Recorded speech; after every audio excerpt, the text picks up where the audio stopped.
Estás escuchando Singularity Podcast, un espacio donde conversamos sobre innovación y estrategias disruptivas de marketing, ventas y negocio business to business. Prepárate un café que comenzamos. Bienvenidos al podcast de Singularity. Hoy estoy muy contento. Yo sé que en los podcasts se suele decir esto, pero está conmigo Bernat Ferrero. Bernat, ¿cómo estás? Muy bien, gracias por invitarme, Blas. Para quien no te conozca, Bernat, eres fundador de varias empresas, entre ellas ITNIC, Camalún, Kipu, Factorial, entre otras. Y de hecho, en Factorial eres, además de fundador, responsable de marketing y ventas. Cuéntanos un poquito cómo has llegado a ser el fundador de varias empresas, qué es ITNIC. Así que cuéntanos un poco, ¿cómo comenzó todo? Pues mira, yo empecé estudiando informática en la Universidad de Politécnica de Cataluña y ahí pues me lié a empezar a construir software para otros, para clientes, y en este proceso de construir productos y tecnología me fui interesando por qué pasaba con estos productos y que yo trabajaba y construía, ¿no? Y eso me llevó a acabar montando negocios finales con emprendedores y luego propios. En total he arrancado 12 negocios desde cero, de los cuales 3 los he arrancado yo directamente con algún socio en algunos casos, pero siendo el mayoritario, ¿no? Y el promotor del proyecto. Y los otros he acompañado a emprendedores, yo haciendo la tecnología como sitio as a service o algo así, que era el modelo un poco que evolucionó mi empresa, que pasó de hacer tecnología y servicios a hacer una especie de incubadora.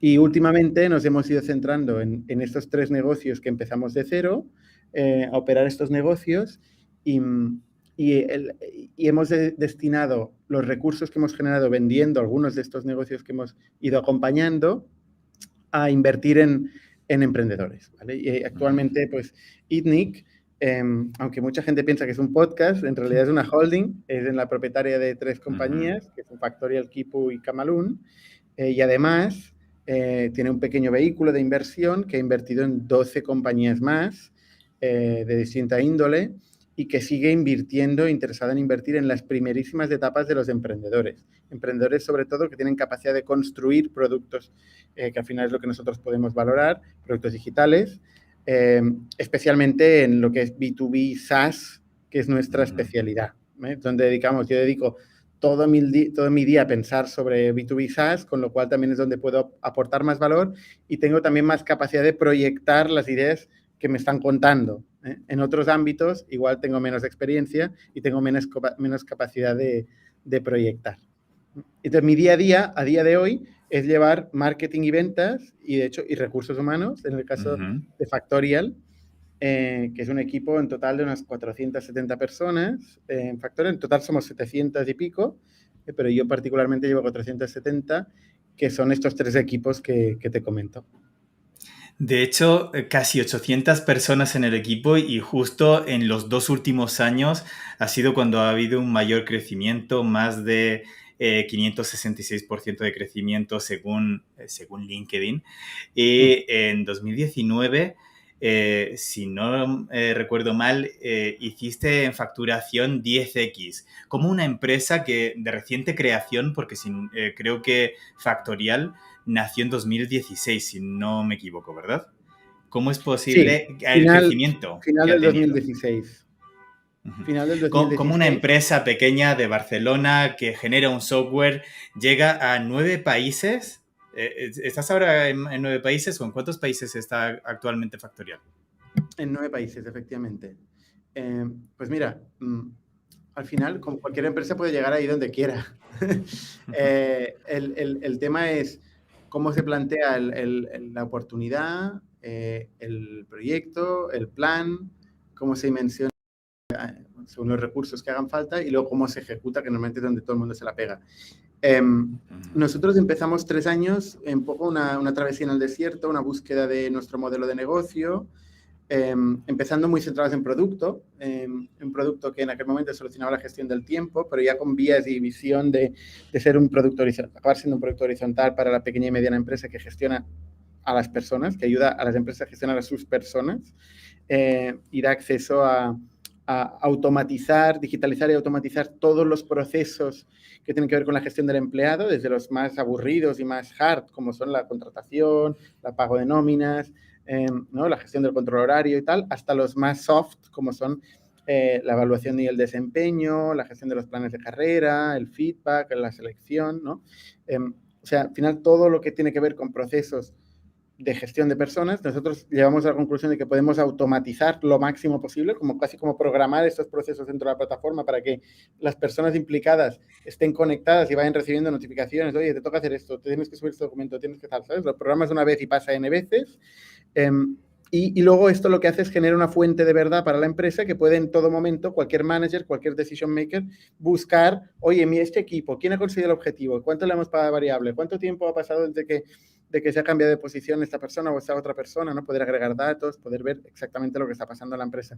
Lo que nos dimos cuenta es que en las pequeñas y medianas empresas eso simplemente no pasaba. Es decir, no es que tuviéramos un competidor con el que teníamos que competir y robarle cuota de mercado. No, es que la mayoría de empresas no sabían ni siquiera que esto era posible. Este tipo de software se ven enfocado a grandes empresas de enterprise, corporate, que tenían, pues yo qué sé, el Workday de turno y el equipo para operarlo, porque normalmente esos software va con maquinista incorporada, ¿no? Tiene que tener un equipo de gente que sabe cómo funciona y que hace el training, ¿no? en los equipos. Nosotros teníamos el reto de llevar este mismo concepto de una forma autousable, autoinstalable, que no requiera un training, ni onboarding, ni nada, que los empleados utilizaran sin pensar, y que además, no solo eso, esto es el reto de producto, sino además poder distribuirlo de forma masiva, sabiendo que cada cliente contribuye muy poco revenue a la compañía, pero sin embargo, teníamos que ser capaces de llegar a estos clientes y pagarle esta operación de llegada a los clientes, que es básicamente el go-to-market, marketing y ventas. Y eso un poco lo fuimos descubriendo por el camino. El año 3 damos con un modelo que funciona y metemos gas. Metemos gas primero en España y Francia, que nos funciona muy bien, y luego pues llevamos esto a los 9 mercados, básicamente, ¿no? Y eso nos lleva a contratar a mucha gente y ser muy arriesgados en cómo aceleramos. Y básicamente con esto pasamos de unos 100, 200.000 euros de ARR, que era nada, a 1 millón, de 1 millón a 3, de 3 a 10 y de 10 a 30 que estamos yendo este año. Bien. Dices que en el año 3 es cuando encontráis ese modelo que funciona. Ahora hablaremos del modelo que funciona, pero me interesa también esos primeros intentos. ¿Qué sucedió hasta llegar al modelo que funciona? El modelo que funciona, me imagino que hablas del modelo de comercialización, de marketing y ventas, o te refieres al producto. Yo es que nunca he diferenciado, la verdad, entre el producto y marketing y ventas. Yo tengo una visión muy horizontal de lo que es un negocio, ¿no? Por razones obvias. Entonces, yo no creo que se pueda hacer un producto sin go-to-market y no creo que se pueda hacer un go-to-market sin producto. Creo que son dos patas de una misma cosa, ¿no?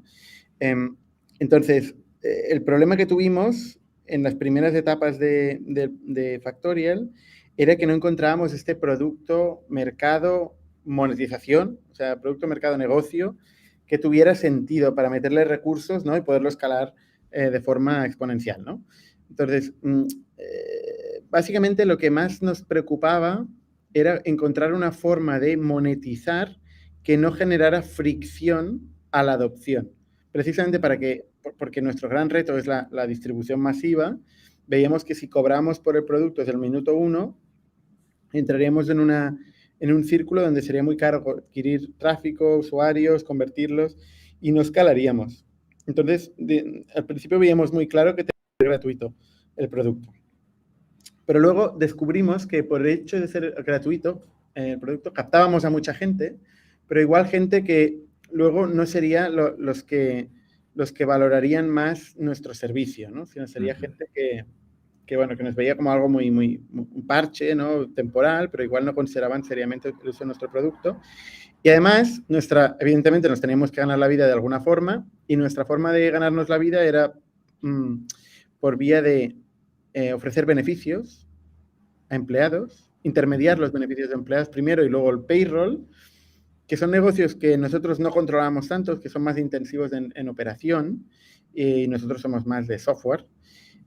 Y al final nos pasaba que el cliente que monetizábamos normalmente no era el cliente al que más valor le daba nuestro producto. Entonces, cuando hay este mismatch entre el cliente con el que monetizas, con el cliente en que le das valor con tu propuesta de valor, entras en una situación perversa de que no sabes a quién escuchar, ¿no? Para seguir desarrollando el producto, por ejemplo, ¿no? Hacia dónde llevar el producto. Entonces, esto nos generaba una desalineación de intereses a nosotros mismos que decidimos que no nos iba a hacer crecer y decidimos matar toda nuestra forma de monetización por vía de intermediación y empezar a cobrar por el producto. Esto fue el año 3, donde ya habíamos podido aprender mucho de muchos usuarios, porque nos utilizaron muchos usuarios, ¿no? Y pudimos tener este aprendizaje de formas alternativas de monetización. Cuando crecimos por 10 fue precisamente cuando empezamos a cobrar y, sorprendentemente, la gente pagó por nuestro producto. Entonces, gracias a eso estamos vivos. Nos la jugamos mucho en aquel momento, porque además fuimos muy radicales. Mandamos un email a todo el mundo y dijimos, no tenemos un negocio, no hemos sido capaces de generar un negocio. Aún así, algunos de vosotros sabemos que os gusta el producto, por eso os vamos a pedir que a partir de ahora, para seguir utilizando el producto, paguéis por él con un descuento muy importante que hicimos de la base de clientes y tal. Pero sí, efectivamente, fuimos muy radicales. Y la verdad es que el 80% de la gente, o 70 y pico % de la gente que era activa y que utilizaba el producto activamente, pagó. Entonces, multiplicamos por 10 y pasamos a generar dinero. Pasar de perder dinero por un tubo a ser rentables. Qué maravilla. De hecho, tengo que confesarte una cosa, que no lo he hecho antes, antes de grabar, pero voy a confesarte algo. Yo estoy enamorado de tu equipo de marketing y ventas, completamente, de lo que se está haciendo tanto en inbound como en outbound. Ahora hablaremos de eso. Es la única llamada de ventas que he disfrutado, que no he hecho yo, sino que me han hecho a mí en los últimos 2 años, la ha hecho alguien de tu equipo.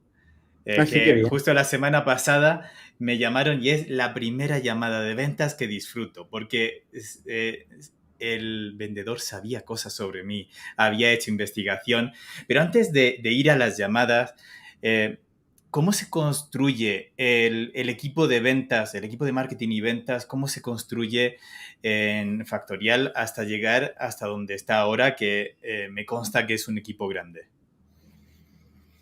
Pues pasando de la generalización a la especialización. ¿Y cuándo? Y en base a convicción, o sea, en generación de convicción. Empezamos el equipo de ventas que éramos unas pocas personas, 2 o 3 personas, ¿vale? Y empezamos un playbook de ventas en blanco. No es que cogiéramos un playbook de ventas del mercado, no. Empezamos en blanco y empezamos a contar, a escribir cómo hacemos un discovery, cómo hacemos un proceso de ventas, ¿no? Que, en base a lo que nos estaba funcionando. Vamos a ver muchos clientes, ¿no? Empezamos a hacer pues, este proceso de prueba y error de cómo es una venta de Factorial, pero una venta de muy pequeña escala. Y es en esta pequeña escala donde tú tienes el pulso cualitativo de qué es lo que no está funcionando, ¿no? Cómo es este proceso de descubrimiento de los problemas de un cliente, cómo generamos, o sea, cómo hacemos la primera vez, desde que nos llega un lead hasta que conseguimos que se sienta en una demo, qué tiene que pasar, cuáles son las secuencias de contacto. Luego, a partir de que se sienta en una demo, cuál es este proceso de descubrimiento, de problema, hablar con muchas preguntas, mucha curiosidad. Nosotros hacemos management software, con lo cual nos tenemos que meter en la cocina del cliente, ¿no? Y tenemos que ser muy curiosos, preguntar muchas cosas, ¿no? Y a partir de ahí detectar si podemos o no podemos ayudarles. En algunos casos no podemos ayudar y tenemos que ser rápidos diciendo, mira, no te vamos a poder ayudar. Pero en algunos casos sí, ¿no? Entonces también tenemos que explicarle al cliente cómo realmente su problema podría ser solucionado, podría tener otra pinta con una solución como la nuestra, ¿no? Y es en este proceso de enseñarle al cliente esto, ¿no? Y luego, a partir de ahí, el cliente cuando lo ve puesto, le cambia la cara, evidentemente, le flipa, porque otra vez, no estamos en un espacio donde no hay mucha competencia. Lo que hay es el Excel, el papel, la libreta, pero no hay mucha competencia. Entonces, cuando ve cómo sería su proceso totalmente digitalizado, realmente le cambia la cara. Entonces ya empieza un proceso pues, de resolver objections, de ver cuáles son la casuística, la personalización concreta a su caso particular, que siempre el cliente siempre se piensa que su caso es único, muy particular, que nuestra empresa es diferente, y lo que vemos nosotros después de hablar con miles y miles de empresas es que son increíblemente parecidas todas. Entonces, es un poco este proceso de resolver objections y tal, el que luego es el ciclo de venta que nosotros tenemos, que es un ciclo de venta relativamente corto, unos 40 días de media, donde además, pues bueno, alineamos a todos los decision makers, a stakeholders. No hay muchos, estamos hablando de empresas de menos de 300 trabajadores, con lo cual muchas veces el propio director de recursos humanos ya es el único y último stakeholder que toma la decisión, a veces el gerente, a veces tal, pero en general es bastante rápido. Finalmente negociamos precio y cerramos, ¿no? Y este proceso, pues bueno, se va convirtiendo en el playbook de Factorial. El principio generalista, la propia persona quien hace la prospección hace también el cierre, luego separamos prospección y cierre. Tenemos un equipo de SDRs que hacen propiamente lo que es descubrir la oportunidad y agendar demo, y luego los que cogen la demo y hacen este proceso de entender el negocio y acabar llegando al cierre. El Account Executive tiene un ramp-up period, un periodo de aprendizaje de unos 3 meses, mientras que el SDR de aproximadamente un mes, ¿no? Entonces, poco a poco vamos especializando, ¿no? Luego vemos que bueno, evidentemente por mercados, por el factor lengua, que a nosotros pues, nos complica mucho la organización, porque implica buscar personas que hablen las lenguas nativas. Pero bueno, nos ponemos también empezamos a aprender cómo reclutar, qué es lo que tienen las personas que funcionan y las que no. Vemos que gran parte de nuestro trabajo va a ser generar una escuela, porque la gente que crece desde dentro es la gente que mejor funciona luego, como managers, ¿no? Y como performers en general, ¿no? Entonces invertimos mucho en que la gente aprenda, invertimos mucho en que haya movilidad, si alguien pues, que está en SDR y quiere pasar en Account Executive, o al revés, que pueda pasar, ¿no? Y poco a poco pues seguimos especializando, pasamos a generar un nuevo canal que es el canal de Outbound, un canal que nos cuesta bastante de aprender, pero que acabamos aprendiendo también, y acabamos especializando también toda la cadena, desde el SDR Outbound hasta el Account Executive Outbound, con ciclos de venta un poco más largos, ya no son 40 días, sino son más 60, pero que también acaban funcionándonos y acaban generando unos economics interesantes, ¿no? Entonces, bueno, este es un poco el proceso, es un proceso de experimentación y ser muy valientes matando lo que no funciona y siendo muy valientes multiplicando por 10 lo que vemos que funciona y convirtiéndolo, ¿no? en proceso, en playbook. Al principio el playbook lo escribía yo, pero ya cuando después contraté un VP Sales o promocioné una VP Sales, pasó a escribir ella el playbook, ¿no? Actualmente tenemos también una directora de operaciones, ¿no? Tenemos una serie de gente que está constantemente contribuyendo al playbook, porque al final partimos de la base que no hay nadie que tenga la receta, ni hay una receta que nos pueda aplicar, ¿no? Tenemos que identificarla nosotros, ¿no? Y seguimos haciendo esto. Uno de los últimos pasos en ese proceso has dicho comenzar con Outbound. Eso significa que los primeros pasos fueron directamente con Inbound. Ahora hablaremos de la importancia que ha tenido el contenido y que sigue teniendo la generación de contenido. ¿En qué momento fue cuando decidiste pasar a Outbound? ¿Ha sido recientemente o fue de los primeros pasos? Cuéntame. Claro, yo lo que a mí me quita el sueño es cómo llegar a 100 millones de euros cuanto antes, ¿no? Entonces, yo pienso, ¿cómo puedo llegar a 100 millones de euros? A ver, tengo varias palancas, pero quiero tener las máximas posibles para poder controlar mi crecimiento. No quiero depender de una sola palanca, que además no tengo capacidad de acción directa. Entonces, el inbound ha sido el primer canal de adquisición para Factorial porque tiene unos economics muy buenos, y porque al final creemos que parte de nuestra propuesta de valor ya no es solo el producto, sino el conocimiento que generamos de cómo gestionar personas, ¿no? Y el cambio de paradigma de la digitalización, ¿no? Del empoderamiento a los managers, que son cosas que muchas veces las pequeñas empresas no tienen tanto mindset de esto, ¿no? Y esto es un poco lo que nosotros intentamos promulgar en el mercado, con lo cual parte de nuestra propuesta de valor es el propio contenido. Y el propio contenido nos damos cuenta que también es la principal fuente de negocio. Entonces, nosotros la cuarta persona que incorporamos a Factorial, el cuarto empleado, era un SEO. Era una persona que sabía de SEO, que sabía de posicionamiento orgánico, ¿no? Y nuestro ADN siempre ha sido contenido, SEO, freebies, guías, material de aprendizaje, o sea, en eso estamos metidos a full, ¿no? Y todo nuestro negocio, gran parte de nuestro negocio, desde el inicio ha venido de canal inbound, desde de contenido, de freebies, de webinars, de cosas que hacemos nosotros y que la gente asiste, ¿no? Y luego nos deja el lead.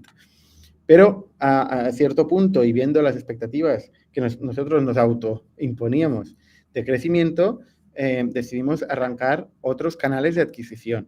Entonces, outbound es uno y partnerships es otro, ¿vale? Que han ido también creciendo y acompañando el crecimiento de Factorial. Entonces, outbound al final lo que buscamos es una forma más de crecer, de convertir dinero y recursos externos nuevos en nuevas ventas, ¿vale? Lo que pasa es que outbound, bueno, pasa por generar una organización, una capacidad de management de la organización, ¿no? Y una estructura de personas que son capaces de generar oportunidades de la nada, de héroes que con páginas amarillas, no es páginas amarillas porque es una base de datos especializada, pero pueden conseguir generar negocio, ¿no? Y eso es un oficio que no es nada fácil, como podéis imaginar, ¿no? Pero que con el tiempo pues hemos ido dominando. Y la verdad es que hoy es una parte importante de nuestro revenue, te diría, es entre el 30 y el 40% en algunos mercados. Qué maravilla. Y hablabas de toda la cantidad de recursos, freebies que hay en la página. De hecho, no sé si sabes cuántos freebies hay en el apartado de recursos de Factorial. No sé si has llegado a contarlos, has perdido la cuenta. No tengo ni idea, pero he perdido la cuenta. Yo tengo que decir que intenté contarlos todos y perdí la cuenta cuando llevaba más de 65 recursos. Sí. Así que creo que ahí se está haciendo un trabajo magnífico, pero luego, además de eso, ¿qué importancia tiene el podcast y sobre todo YouTube? Porque veo que Factorial genera hasta 4 distintos tipos de contenido en YouTube, si no son más. Cuéntame, ¿qué importancia tiene YouTube en la captación de potenciales clientes?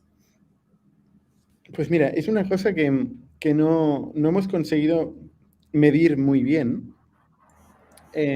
Para nosotros ha sido muy importante. Tenemos un equipo de casi 6 videógrafos en Factorial que trabajan en contenido audiovisual, ya no solo por YouTube, sino también para las redes, para LinkedIn, para TikTok, para Instagram.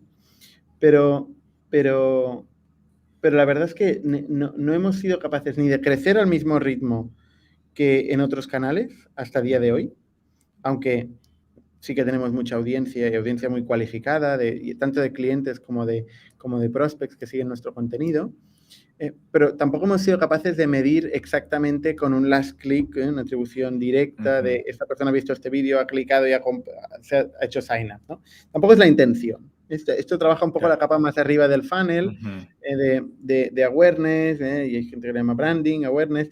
Lo que intentamos es que las personas que son nuestro target, pues ayudarles con su día a día, con los problemas del día a día de cosas que tienen que ver con la gestión de personas y que nosotros pues hemos sido capaces de dedicar recursos a investigar sobre estos temas, ¿no? Y inspirarles, darles entretenimiento, información, novedades y entrenamiento, ¿no? De training de todos estos temas, ¿no? Y es un poco donde ponemos esfuerzo en vídeo. El podcast de ITNIC, ahí sí que tenemos mucha atracción dentro de lo que es un nicho muy, muy concreto, que es las startups, emprendedores o emprendedores tecnológicos, que ahí sí que efectivamente ha tenido mucho impacto el podcast, ¿no? Lo que pasa es que sí que es verdad que nosotros estamos en 9 mercados, ¿eh? España es una pequeña parte de nuestro negocio y dentro de España lo que son las startups del sector tech es un espacio muy pequeño de nuestro negocio. Pero al final incluso el podcast de ITNIC en este caso ha llevado también a generar los eventos físicos en Barcelona que están teniendo mucha atracción también los jueves. Son de ITNIC, ¿eh? Esos son de ITNIC. Sí, son precisamente los eventos donde vienen emprendedores que buscan financiación y feedback y nosotros les damos nuestro feedback, que tiende a ser muy contundente, muy directo y que la gente, pues, la gente sigue, ¿no? Y también son de esos emprendedores donde hemos invertido en 12 hasta el momento y estamos interesados en invertir más, pero siempre en este formato, un formato público que el propio pitch le sirva a otros que también quieren pitchear y que hacemos todos los jueves en ITNIC. Y retransmitimos en directo en el canal de ITNIC. De hecho, no sé si lo tienes medido y como has dicho antes, quizá no es tampoco el objetivo. ¿Cuántos suscriptores o visitantes escuchas? Porque te escuchan desde YouTube a Spotify o cualquier otra plataforma de Spotify. ¿Cuántos de ellos que consumen el contenido de ITNIC, de ahí conocen Factorial y se convierten en clientes de Factorial? Nos consta que muchos, pero no tenemos el número ni lo tenemos atribuido en ningún sistema interno nuestro. Porque no, como no es una conversión directa, normalmente pues es una atribución que se asigna a brand o a orgánico, ¿no? Una búsqueda orgánica, o se atribuye a otros canales. Al final hay mucho multicanalidad hoy en día, ¿no? Por supuesto. Intentamos trabajar varios canales, pero no es un canal de performance. No lo enfocamos como un canal de performance para nada nosotros.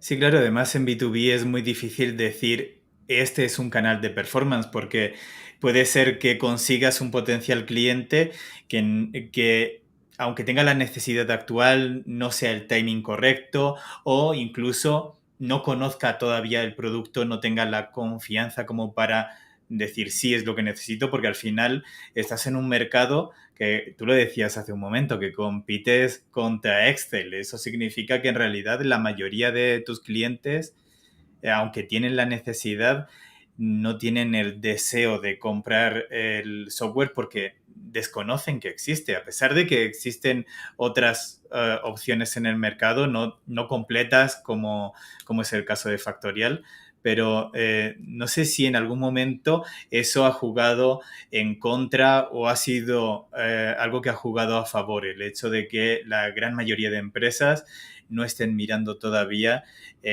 las oportunidades en cuestión de software que existen y estuvieran trabajando en Excel. Bueno, hace mucho más caro y mucho más largoplacista el esfuerzo de go-to-market. Explicar siempre una necesidad es mucho más difícil que responder a ella. También es verdad que como nadie lo ha hecho antes, pues también tenemos el premio de ser el pionero en explicar este tipo de cosas. A ver, cada vez hay más competidores, tampoco es que seamos los únicos que estamos haciendo esto. Pero sí que es verdad que casi todo el mundo está enfocado más arriba en el mercado, ¿no? Nosotros, te digo, empresas de menos de 300 trabajadores, no hay tanto software que sea fácil de utilizar como nuestro enfoque, ¿no? Y que resuelva las cosas de una forma tan simple. Hay softwares que son más complejos de utilizar, o bien son softwares verticales de una solución concreta, pues de performance management o de recruitment o de tal, pero no una solución all-in-one como nosotros estamos ofreciendo. Me he dado cuenta que una de las cosas que creo que facilita mucho el trabajo para el equipo de ventas son los formularios, que están muy detallados, detectan desde el tamaño de la empresa, el lugar donde está. Me imagino que también el hecho de determinar el país donde está la persona es por una cuestión de ajuste del producto, porque al fin y al cabo el derecho laboral en cada país es distinto y por lo tanto el producto tiene que ajustarse a la realidad del mercado. Pero me parece muy interesante que desde el primer momento cuando alguien se baja el recurso, ya Factorial, el equipo de marketing y ventas, tiene escaneado el tamaño de la empresa y quién es el que está descargando ese freebie, si es un tomador de decisiones o es un técnico o es alguien que está haciendo prácticas. Sí, a ver, nosotros evidentemente tenemos que generar Marketing Qualified Leads. Un Marketing Qualified Lead, la diferencia entre un lead y un Marketing Qualified Lead, MQL, es precisamente que tiene esta información, esta metainformación enriquecida, que básicamente determina que es una empresa, primero de todo, que no es una tontería, ¿eh? O sea, hay gente que se registra y no es una empresa, es un particular o un freelance o lo que sea. Entonces buscamos que sea una empresa, que tenga un tamaño determinado, que tengamos un champion identificado dentro de la empresa, es decir, una persona que puede introducir el producto dentro de la empresa, que tenemos los datos de contacto de ese champion, incluyendo la descripción del puesto de trabajo, y luego lo último que nos queda por descubrir es que efectivamente esta persona tiene un problema que nosotros podamos ayudar, ¿vale? a resolver. Entonces, esto es la última cosa que nos falta y es la única diferencia entre MQL y SQL. Que SQL es precisamente Sales Qualified Lead, que es cuando una vez hemos llamado al MQL, hemos entrado hemos interactuado con el champion, con esta persona que nos ha dejado sus datos, y entonces llegamos a la conclusión de que efectivamente le podemos ayudar y agendamos una demo. Cuando agendamos una demo, este lead, que un lead puede ser cualquier cosa, un lead puede ser un email, ¿no? Pero un lead al final es un dato. Es un dato, ¿no? Entonces, un dato que puede identificar a un cliente o un usuario. Pero este lead ha pasado de MQL con todos estos pequeños detalles que hemos ido cargando, que en el caso de un formulario pues ya nos vienen dados. Entonces, de MQL pasa a SQL, que nosotros le llamamos un deal, porque utilizamos la nomenclatura de HubSpot. Y luego ya de ahí esto se convierte en un prospect que eventualmente se convierte en cliente, ¿no? Entonces, pues esto es un poco todos los distintos procesos que va siguiendo una oportunidad o un deal o un lead en el caso de Factorial. Antes de la llamada de Discovery, el equipo hace investigación. ¿Qué importancia tiene LinkedIn en esa investigación, en esa minería de información? Toda. Hoy en día es imposible trabajar sin LinkedIn. La verdad es que no me pagan por decirlo, pero LinkedIn tiene hoy es la base de datos más fiable, digamos, de trabajadores y empresas, ¿no? en el mundo, más actualizada. Entonces, cualquiera de nuestros SDRs tiene que pasar por el peaje de Airbnb, de LinkedIn, sin duda. Voy a hacerte una pregunta que yo creo que está fuera de discusión, pero de repente la mayoría de mis clientes es la primera que me preguntan, así que te la voy a trasladar. ¿Sales Navigator sí? ¿Sales Navigator no? ¿Cuándo Sales Navigator? A ver, nosotros utilizamos Sales Navigator solo para la gente que hace Discovery, es decir, porque vale una pasta, o sea, es muy caro, ¿no? Sí. Entonces, nosotros cuando hacíamos Full Cycle, pues el mismo Account Executive tenía Sales Navigator y porque es quien hacía la prospección y el cierre. Actualmente nosotros utilizamos Sales Navigator sobre todo en el equipo de CDRs. Sobre todo en el equipo de CDRs. Sí, ya para los ejecutivos ya no tiene sentido pagar esa cuota porque, aunque es una herramienta maravillosa, sí es cierto que es cara. Sí. Pero creo que es muy importante a la hora de prepararte la llamada de Discovery. Creo que es crucial. ¿Qué tiene en cuenta los SDR de Factorial a la hora de determinar si ese cliente es un buen cliente, es un buen deal o no?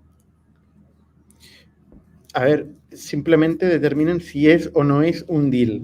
El concepto de si es un buen deal no existe. Básicamente esto como os he dicho, ¿no? Que sea una empresa, que tengamos los datos de contacto de un champion, que sea un champion cualificado, que el cualificado es en base al job description que tiene, no en base a una ciencia oscura, y que realmente en el proceso de descubrimiento vemos que tiene un problema, ya sea gestión de vacaciones, gestión del tiempo, de turnos, ya sea la selección, ya sea la gestión de la documentación, firmas digitales, proceso de payroll y contratación, onboarding, performance management, feedback, comunicación interna, planes de carrera, o sea, cualquiera de las cosas que nosotros podemos solucionar, le podemos ayudar. Si vemos que le podemos ayudar en alguno de estos problemas, porque o bien no lo tiene resuelto o bien no lo tiene bien resuelto, entonces es un deal. Es un deal. Y si esta persona tiene interés de sentarse con un experto del producto que le va a enseñar cómo sería este problema solucionado con una solución de Factorial, entonces el SDR ya ha conseguido su objetivo, que es básicamente llevar a esta persona a una reunión. Luego, a partir de ahí empieza el trabajo de la Account Executive, ¿no? Que empieza en la reunión y tiene que llevarlo a cliente. Tiene que llevarlo a cliente si le podemos ayudar. Si no, no le va a hacer perder nada de tiempo. Porque tenemos tantas empresas que tenemos como target, más de 10 millones, que la verdad que si vemos que no vamos a poder ayudar a algo, no le vamos a hacer perder tiempo. Te lo preguntaba precisamente porque quería llegar al concepto de ICP, porque te he escuchado decir alguna vez que para Factorial el ICP es dinámico. Cuéntame a qué te refieres con ICP dinámico. Sí. Cuando digo que el ICP es dinámico, es que nosotros vamos descubriendo en tiempo real en un mercado determinado qué industrias, ¿no? Qué tamaños de cliente, básicamente la industria y el tamaño de la empresa podemos servir mejor.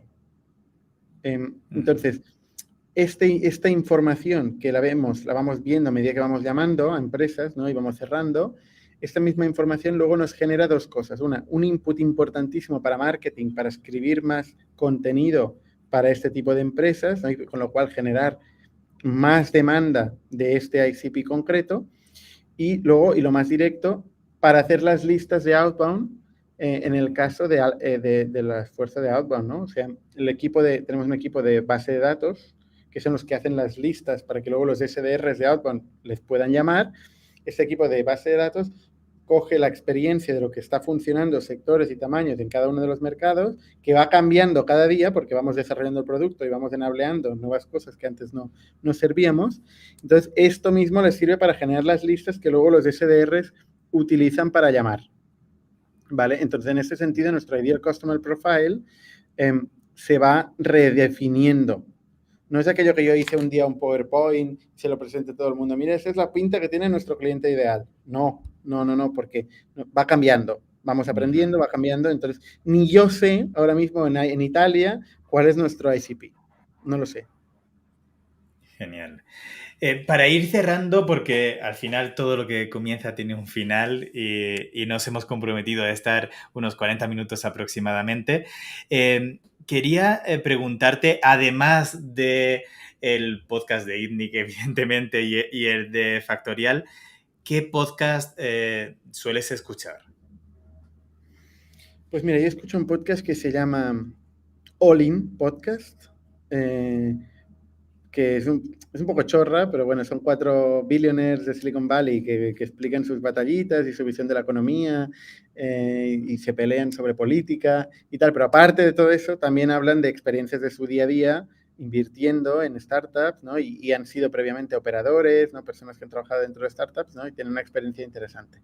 Luego también escucho Acquired, que son 2 chicos muy jóvenes que se dedican a leer libros de biografías de emprendedores y explicar con mucho detalle historias de emprendedores que normalmente llevan entre 2 y 3 horas, pero que son realmente interesantes. Luego también, relacionado con el primero, This Week in Startups, que es el podcast que tiene de actualidad de startups, Jason Calacanis. Básicamente estos son los 3 que he escuchado históricamente. Y luego están pues los de aquí de España, ¿no? Que el podcast de Cafán, ¿no? El de Corti, yo qué sé, varios podcasts que hay aquí en España que también de vez en cuando escucho y me gustan. El de Sir Espero que Rocket. Corti también esté pronto por aquí.